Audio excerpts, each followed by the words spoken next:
Have you ever had one of those moments where everything just clicks, just seems to align? Where signs, experiences, and people come together in ways that make you feel like you are on the right path. For me, the charity project We Ride for Smiles feels like everything is falling into place. And I want to share with you why this mission is more than just a ride, and why it feels like it was meant to be. So I want to go back in time and tell you where it comes from. First, I want to say that this project, We Ride for Smiles, is supposed to be a ride in September 2025 from Paris to Edinburgh, which will be 1,500 kilometers, passing through London and Cardiff, all to raise funds for 6 children. The reason why I'm traveling from Paris is obviously because I'm French, and to Edinburgh, because this is a city where I've lived in the past. And in this video, I want to say also that, signs are all over the place, and obviously we interpret them the way we want. But I was not supposed to go to Edinburgh at first, and I've met incredible people over there. At the same time, I remember that back in 2016, when I moved to Edinburgh, there was a bike on display at Edinburgh Airport for quite some time. And that bike was actually the one of Mark Beaumont, who actually used it to travel around the world on his bike. I think it took him between 75 to 80 days. But every single time I was actually passing by the bike at Edinburgh Airport, I would either take a picture or say to myself that this kind of feat, not riding a bike all around the world, but like doing something related to cycling for someone else, or something around endurance as well, something that would, bring people together, was something that I wanted to do. I've always had that in mind for 8-9 years.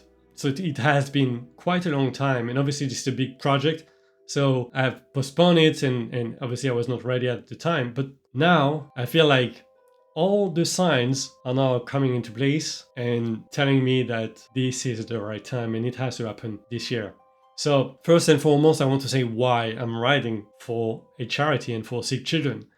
It all comes down to my personal story. Over 10 years ago, my sister, who is actually 4 years younger than me, got diagnosed with cancer when she was 19. And obviously, this is something that's unexpected, very difficult to go through for children or young adults, and for the family as well. And obviously it put everything into perspective at the time, and it changed the way I approached life. And this is probably what led me to going to Edinburgh in the end a few years later. One of the other reasons is that over my life I've lost friends and people I knew from cancer or similar illnesses, and some were actually kids or young adults. And this is definitely a project that I want to make a reality so that it can honor them and at the same time encourage people who are fighting through similar battles. So that's the main reason why I've decided to launch this project. Obviously, I named it We Ride for Smiles. At the time, I wanted to name it 1,000 miles for 1,000 smiles. And smiles came actually from a French charity, French organization named Sourire à la vie, which means like smile to life. And it actually gives support to sick children fighting cancer. So I really think that this charity, this organization, resonated with me, and this is something that I wanted to do a challenge, a bike ride, because cycling is something I'm very interested in, that would challenge me. And at the same time, that would give hope or a reason to smile to sick children and their families as well. And I want to gather as many people as possible along with me so that we can raise awareness and funds for those people. Now, I want to share the number that I've seen on Sourire à la Vie's website. So it says that in France, a child is diagnosed with cancer every 3 hours and 30 minutes. That's around 2,500 new cases each year among children and teenagers, and the source is the French National Cancer Institute. And behind every number is a child, a family, and a fight that no one should ever face. But somehow that's the reality of life, and it happens. And that's why with Rewrite for Smiles, the goal is simple, is to give them a reason to smile. And for this, I think I would just grab a book, because there's something very interesting about the power of a smile that I love in this book called How to Win Friends and Influence People by Dale Carnegie. It was written 100 years ago. It actually says, "Your smile is a messenger of your goodwill. Your smile brightens the lives of all who see it. To someone who has seen a dozen people frown, scowl, or turn their faces away, your smile is like the sun breaking through the clouds. Especially when that someone is under pressure from his bosses, his customers, his teachers, or parents or children, a smile can help him realize that all is not hopeless, that there is joy in the world."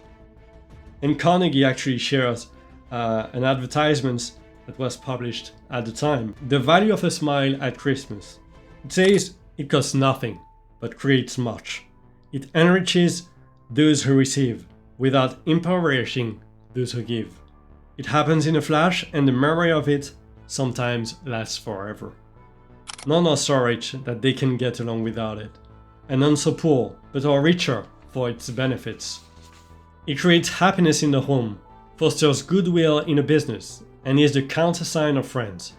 It is rest to the weary, daylight to the discouraged, sunshine to the sad, and nature's best antidote for trouble.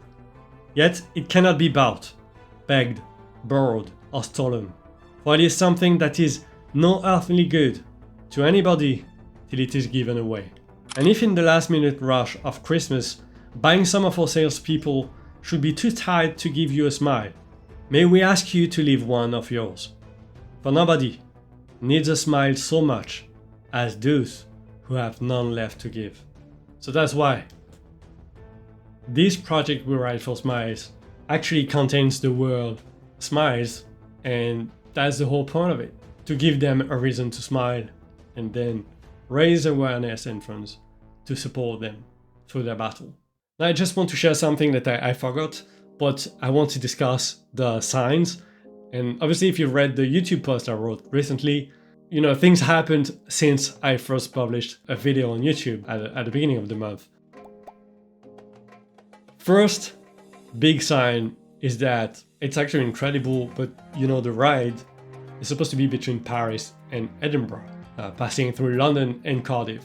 A few days ago, the Tour de France, which is like the largest cycling event in the world and one of the most important sports events actually happening every single year, it will be starting in Edinburgh in 2027, in 2 years.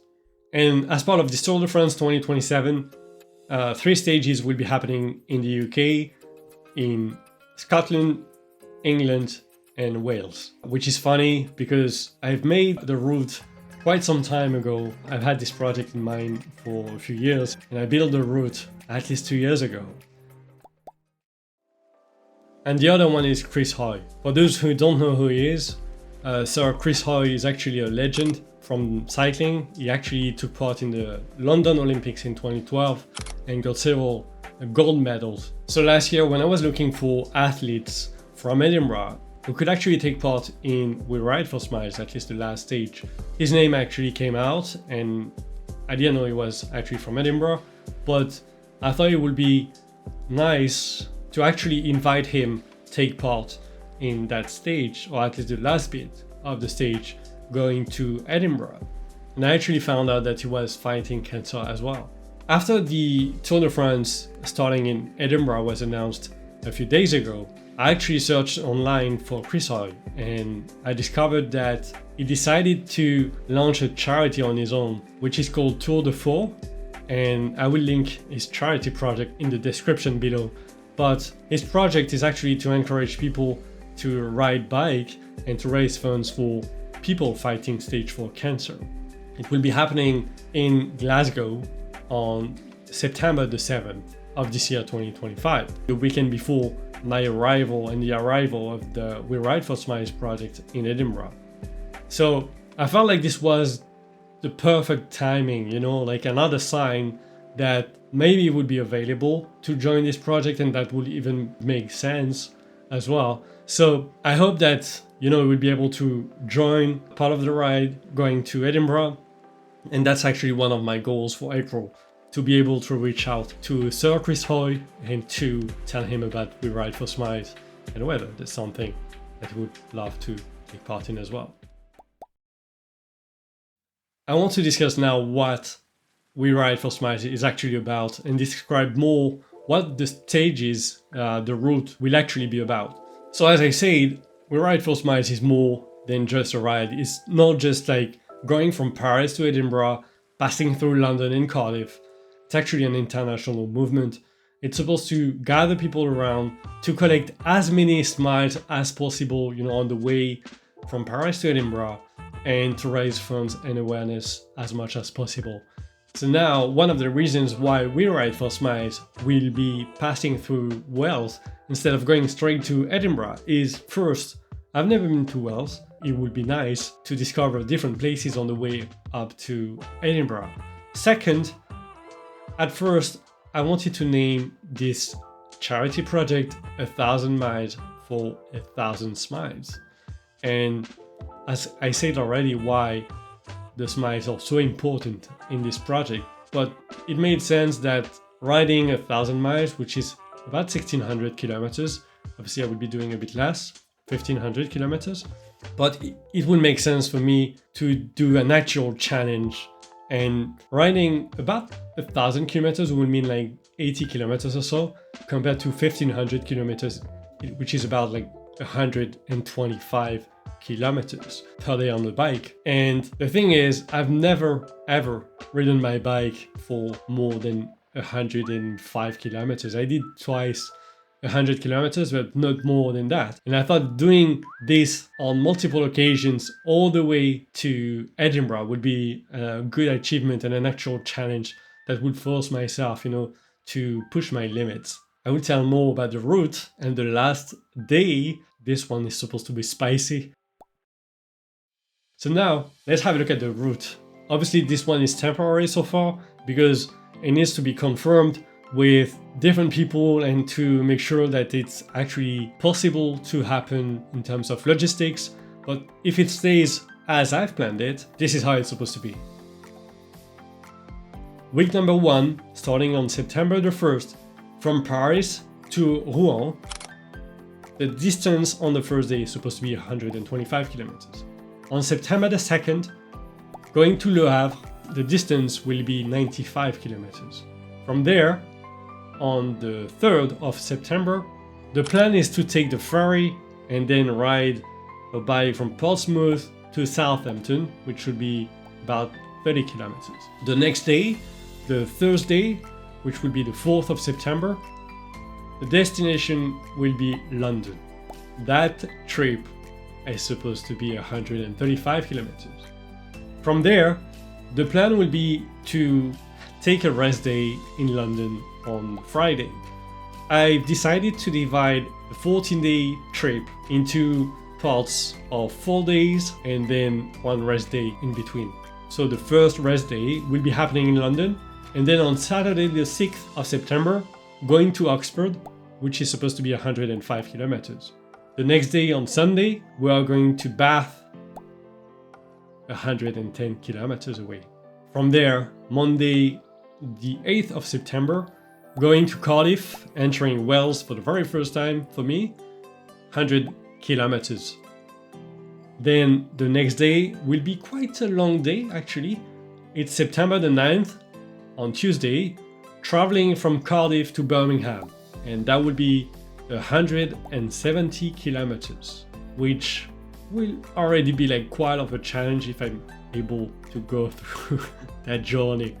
No, so the rest day on the Wednesday the 10th of September, will be happening in Birmingham. The next day, on Thursday the 11th, we will be traveling to Manchester, which is about 145 kilometers away. Then on Friday the 12th, going from Manchester to York, which is 115 kilometers away. Now we are entering the last weekend of this journey, going to Newcastle upon Tyne, which is 155 kilometers away from York. And then the very last day, Newcastle upon Tyne to Edinburgh. Now we are talking about the Mount Everest of this trip, 225 kilometers. The final stage, let's say fireworks, also like farewell for this trip, but that would be a long journey, long ride, but hopefully we can enter Edinburgh with a lot of smiles on our faces, and I hope that we will have collected as many smiles as possible on this journey. Alright, that's it for today. I hope you've enjoyed this video. This is obviously something I was not comfortable doing, and I hope you've enjoyed watching it. Now I hope that you have a better picture of why I'm actually going to ride my bike from Paris to Edinburgh in September 2025. And if that mission resonates with you and you want the algorithm to work for us, whether that's Google or YouTube, there are a few ways to help. You can hit the like button, you can actually share the video, I believe it helps, and you can also just leave a comment and ask questions or just create or join a conversation. The other thing you can do is, if you know someone, whether that's a friend, an organization, or a celebrity that you think can help move that project forward, or that just want to give a hand or want to take part in the whole trip or just one stage, or even from other countries from distance, let them know. Please, any help is important. Every bit of help counts. The thing with this project is that it is not just me. It doesn't have to be me. And I hope that as many people will actually take part. So now you know why I'm going to ride my bike in September 2025 for 1500 kilometers. And I just hope to see you in the next video.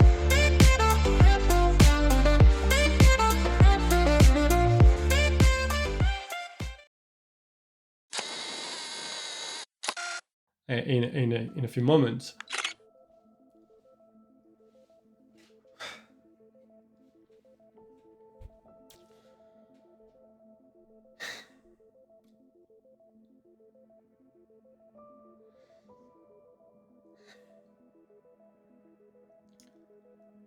I feel like this video is going to be the most difficult one so far, and for quite some time as well.